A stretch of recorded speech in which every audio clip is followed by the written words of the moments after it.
You're listening to Shoe In, covering the ins and outs of all things footwear, from sneakers to heels, loafers to slippers, and every type of shoe in between.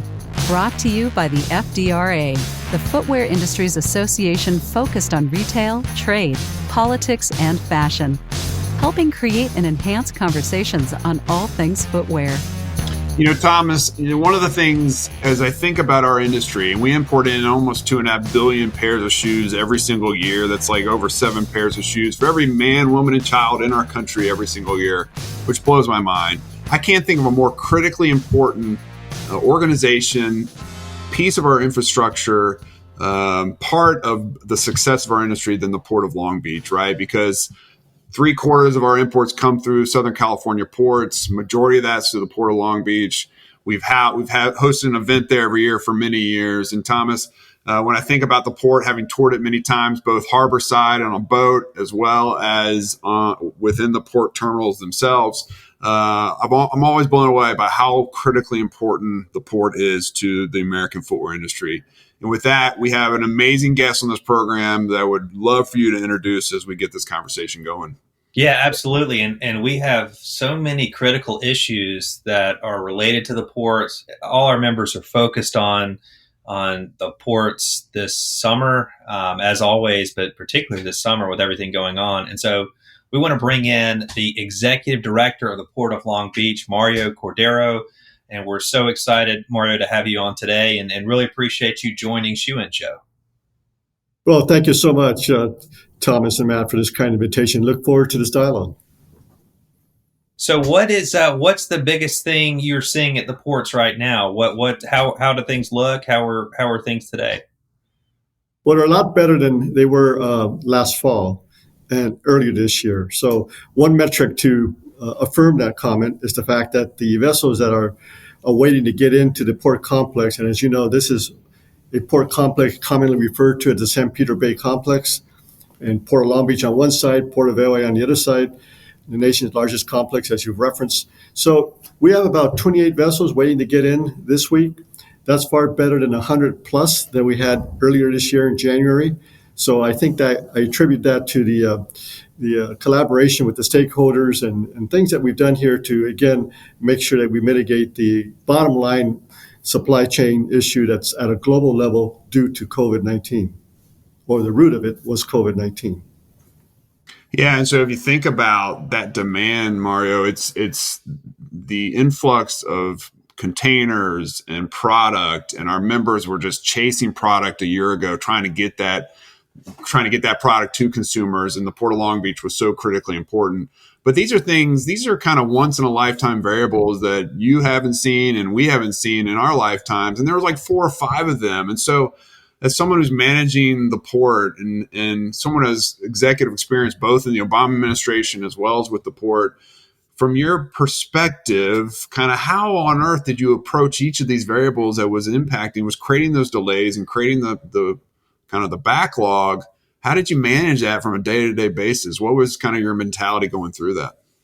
That's a great question, Matt. And again, this is certainly an unprecedented time for a confluence of factors.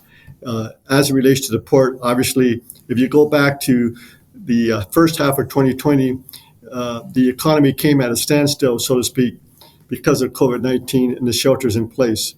Nevertheless, the port continued to work day in, day out to move the commerce here and the cargo. So I think one of the things that we've done here in Southern California is we've had stakeholder meetings and collaboration discussions in the past. And I think what we did this time around, we put that into a full court press of gathering the people together, key stakeholders. And that, of course, was further accentuated when the White House appointed an envoy, John Picardi, as the White House envoy to the supply chain here in Southern California. So I think, number one, I'd like to say we have a great workforce here. The men and women who work on the docks, they've been working day in, day out since the pandemic commenced. There hasn't been a day that this port has closed. So I think one of the things that should be recognized is we have a workforce that's been available and has moved the cargo. And second, the supply chain, whether it's the truck drivers, railroads, and et cetera, I think we all realized that collaboration was the best option for us to kind of move forward and start exploring, thinking out of the box in terms of how we address issues. Last, I will say, one way that Port of Long Beach moved a vision to more of a substantive conversation was the 24/7 conversation that we're having and ongoing. Now, again, it's an ongoing project, but crisis brings opportunities, and I think what this crisis has done, as tragic it has been on the health side for many families in the world and the United States, we've been thinking out of the box in terms of what's the next step and how we transform operations. And the 24/7, and that's when you went to the White House and met with President Biden with the announcement of that. Correct? Is that correct? Was that what? How has that changed things? How has I think that the 24/7 framework, what that has resulted in is an extended gate hours. So a month before we were invited to the White House, the Port of Long Beach in September 2021, we were able to have a great partnership with one of our terminals, Pier T, what we refer to as the MSC terminal, and to explore a 24/7 pilot project. That started a month before we went to the White House. When I shared this vision with the president in October, obviously he embraced it, the administration embraced it. Now, again, it's not a short-term fix because anytime you transform an operation in an industry as wide and as large as we are, it's challenging. After that October meeting, the Port of LA, one of their terminals, Phoenix Marine, known as the CMA CGM terminal, they moved for a 24/7 pilot project. So I think the good news is we have extended gate hours. Admittedly, we're not 24/7, but we're on the road to do that at some point because, again, if you look at the ports of origin, and a lot's been written about American or USA ports and West Coast ports, but the fact of the matter is the ports of origin are 24/7. So I think at some point we need to kind of move in that direction. It seems to, one area where we've had bipartisan support, there's a lot of division in Washington, but, here we've had transportation funding has been a big area of support. Obviously, you had the bipartisan transportation bill. Is that how have there been things that you've been able to invest in, or are there new projects on the horizon, things that the government's been able to support to really help strengthen the port? Yes. I think we talked about one in terms of embracing a vision, and, it's a work in progress, 24/7. But I think to your point, Thomas, the fact that we have an Ocean Shipping Reform Act that was moved forward in a bipartisan basis, fairly quickly, really emphasizes the bipartisan support that we need to do something with regard to our supply chain. So what government has actually done is, again, this administration has brought all the key stakeholders together, railroads, the beneficial cargo owners, the port authorities. And you've seen in the past year what has resulted from that. When we talk about, as an example, pop-up sites, whether it's the Port of Savannah or the Port of Long Beach, again, these are discussions that we've had in terms of how do we identify land for staging containers in the crisis that we're in, whether they're empty containers or wheeled containers. And again, pushing the envelope in terms of extended hours. Also, as you may know, we had some serious capacity constraint issues here last fall. I'm happy to report that that's been much improvement in that in terms of reducing long-dwelled containers that have been in this complex by almost in the range of 50 to 60%. That changes week to week, but certainly we don't have the amount of long-term containers just sitting there that we had last fall. So these are some of the examples of what we've been doing and what the administration has pushed for, including, again, also data sharing. This industry, as I think we all agree, we've been rather behind the eight ball, so to speak, in terms of how we uplift technology in the goods movement sector. And I think the good news is there's a lot of conversation on how we further raise the bar with regard to the need for data sharing. Yeah, I think that's so critical. And I think it's really hard, Mario, in the COVID era to have all these variables that we talked about or have been talking about and the ways in which you've addressed them to kind of react to those in the short term, knowing it may not happen again in another generation. Lord willing, doesn't happen again in a long, long time, if ever. While at the same time, planning for the future, taking on this influx of federal capital and deploying it in really creative and effective ways that is responsive to the end of the world kind of scenarios we found ourselves in, but also is just helping to drive product on a daily basis to consumers in more efficient, more environmentally conscious ways. And so it's got to be, from your perspective, it's got to be a challenging kind of balance between the two, because we don't want to overreact and do all these things that meet a moment that's not going to happen very often. But what can we do on a daily basis that helps drive more efficiencies and collaboration across our supply chain, particularly at the port as product comes in? So to your point, Matt, I think there's two words that could encompass that. And that is, the nation now knows that the supply chain that pretty much not very many people knew about now is getting a lot of attention. And we know that the supply chain is not as resilient as some people thought.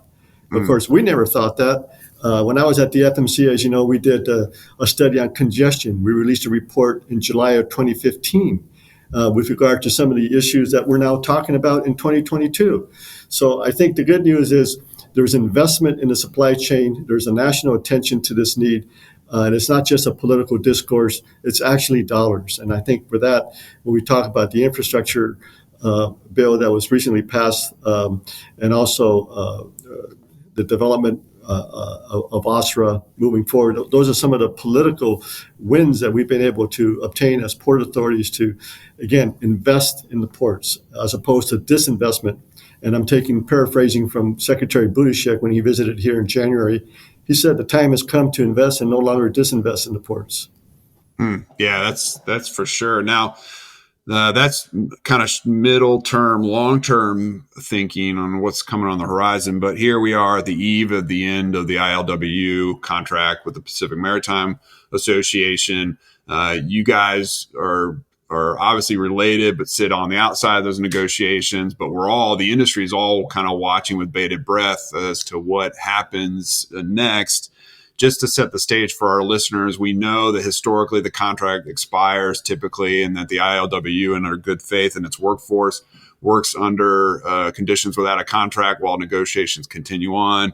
There have been some media blackouts as negotiations have taken place, but recently both sides have put out positive statements that they don't anticipate any disruption in service, which is very, I think, encouraging for our members, although we have a long way to go relative to the negotiations. I want to give you the opportunity from where you sit, Mario, to comment on what your expectations are right now, and then maybe a rough timeline as to what you think might happen over the coming weeks and months.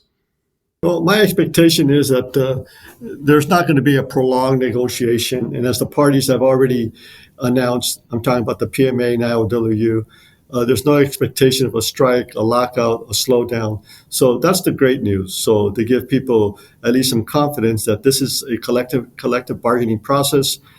It will conclude at some point. I believe it's going to be sooner than what people think.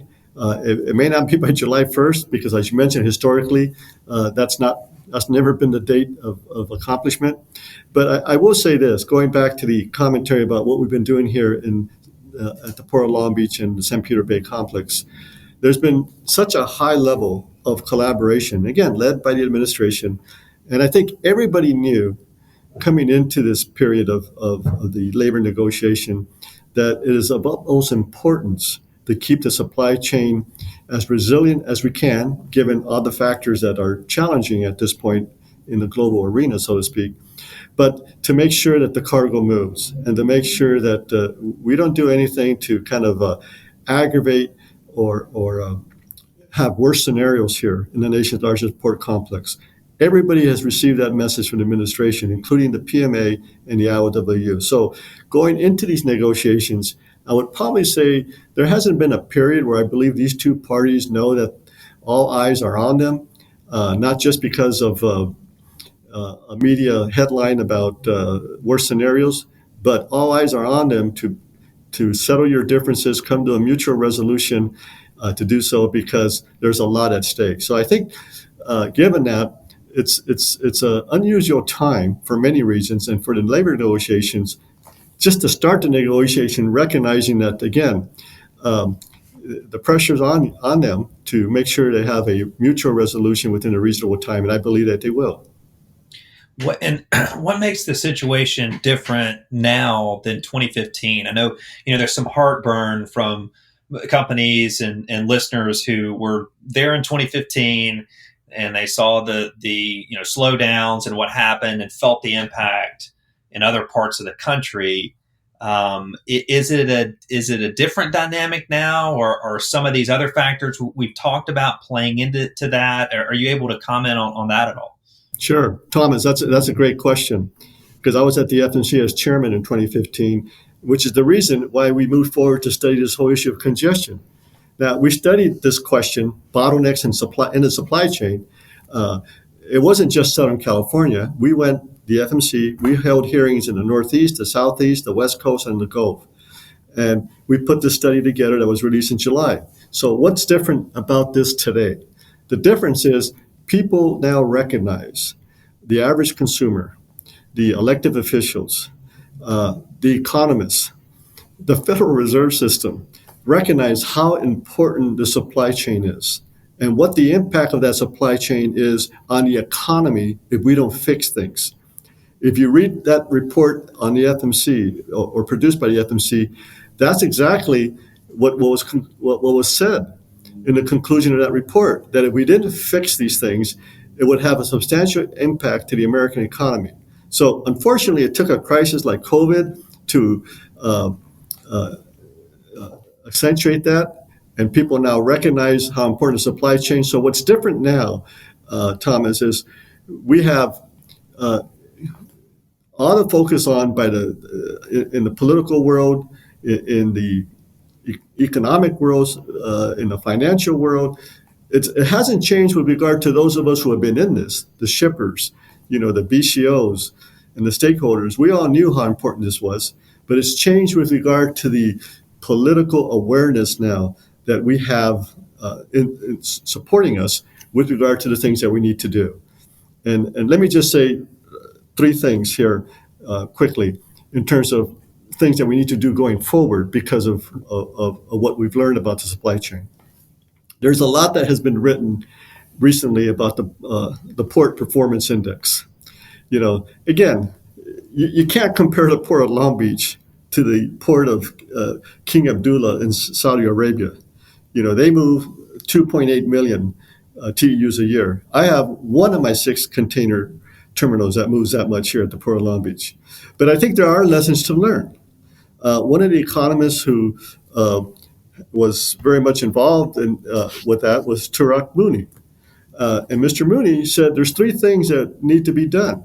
And I agree with him 100%, which affirms and confirms my commentary regarding 24/7. Those 3 things are, his recommendation is, number 1, address the issues in the intermodal and warehouse sectors of the supply chain. Number 2, extended hours. In fact, he went more than that. He said work around the clock, which is 24/7. And the third and final point is data sharing. Those 3 factors is exactly what the FMC touched on back in 2015. And I think for me, I would hope that this crisis now has raised awareness of what needs to be done, including among us, the stakeholders, truckers, shippers, the BCOs, and every major industry association. The fact that we're having this conversation at a level to which we're seeing substantive conversations to try to have a transformation in this sector, in this industry, in terms of how we operate. Yeah, I think that's well said, Mario. And I think you're the perfect person to deliver this message, having been nominated by President Obama to serve at the FMC as chairman, and subsequently back to your roots in Long Beach as executive director of the Port of Long Beach. And your insights are critical, I think, to this conversation about what the path forward looks like. I do have to ask you as we close out a couple things, or one kind of fun thing.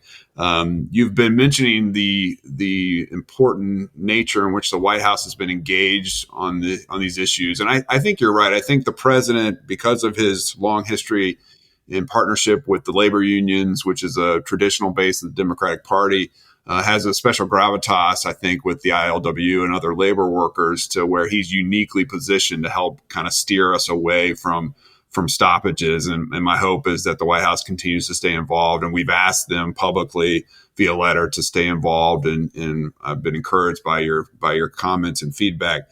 But I do have to ask you one thing. And there are these moments in time when things kind of go a little sideways, and when the president was announcing you or welcoming you, and then struggle with your name, and you graciously took that on, and he actually graciously apologized, and it was just this moment of humility between two giants, both in the political area and in the port area, where you guys kind of, I don't know, just one of those moments where it didn't go according to the script, but both of you took it in stride. And I just wanted to ask you about how much feedback did you get from family and friends after that moment went viral, and there was a number of different articles and publications who covered it. Well, I think, number one, it wasn't the first time I met the president. And for those people who have met him, people know that he's very personable. So, in fact, he likes to address people by first names. And I remember, not in this meeting, but in a time prior, he said to me, "Mario, just call me Joe." And it's kind of funny calling whether you're the vice president or the president, "Hey, Joe." So right. It's like first name basis. So I think my take on this is, I think since at least I can say that I've had a conversation with a president of the United States on a first name basis.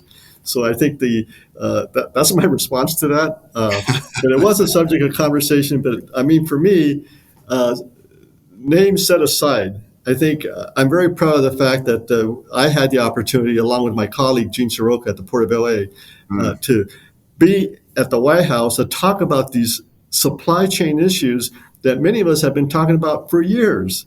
And finally, we're getting at least some political will and support in terms of what needs to be done for this very, very important sector. And today, obviously, whether it's the chairman of the Federal Reserve, a CEO of a major corporation, everybody's talking about the supply chain.